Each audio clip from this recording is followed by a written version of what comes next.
Kwa hiyo tunaweza tukasema tumeondokewa na mtu muhimu sana katika nchi, lakini mapenzi yake Mwenyezi Mungu Subhanahu wa Ta'ala, hapo ulimwenguni mahala pa kupita, sio mahali pa kukaa.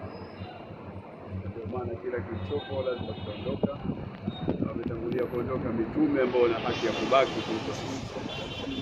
Kwa hiyo mzee wetu Kardinali Pengo ni mtu anamkubali mtu wa aina yoyote kukaa naye, wa dini nyingine, mtu wa sampuli nyingine, mtu mnyonge, mtu asiokuwa na fakiri, maskini, mtu asiokuwa na uwezo. Yeye alikuwa anakaa na watu wa sampuli nyingine. Hii ni sifa yake kubwa aliyokuwa nayo, na alikuwa ni mtu kama kuna jambo zito anajaribu kuliweka sawa na kulituliza.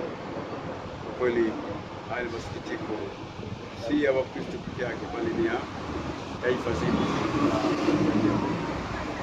Labda wewe utamkumbuka kwa tukio gani binafsi wewe na yeye ambalo mmewahi kukutana na ukasema hili nitamkumbuka daima?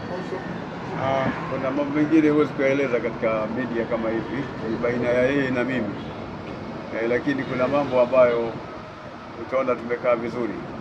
Kwa mfano, mara moja ilipokuwa anaapishwa rais kule uwanja wa Taifa, nadhani ilikuwa Dr. Magufuli, ilikuwa ni mimi na yeye kipindi kile tulikuwepo pamoja katika eneo lile, lakini ilikuwa kama nataka kwenda kujitengeneza mahala, anamtoa bodyguard wake ndio ananisindikiza,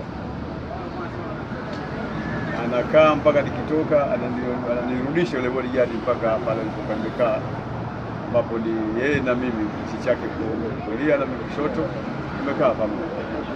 Kwa hiyo ni vitu ambavyo kila ukivuta utaona kwamba unamuona jinsi alivyokuwa mkarimu, na kwa kweli tumefelewa, na sisi tunaweza tukamkumbuka kwa mengi ambayo hatuwezi kuyazungumza pamoja na nyinyi hapa waandishi wa habari, lakini kwenye wakati uliokuwa mpana na wasaa tunaweza tukazungumza zaidi kuliko hivi.